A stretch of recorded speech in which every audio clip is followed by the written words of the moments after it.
ló ń ṣe pẹ̀lú ọmọ ẹ̀gbọ́n Ma Feni. Maybe you and I could do some catching up before you go off. Sure, that's fine. Stella, you know I love you, right? Marry me, Stella. What I don't understand is why you would choose that arrogant prince over me. A boy we don't know. From a family we don't know.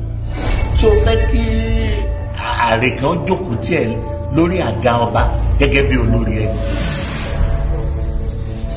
A kì í ṣe báyìí. Ṣé ìyá ẹ ò sọ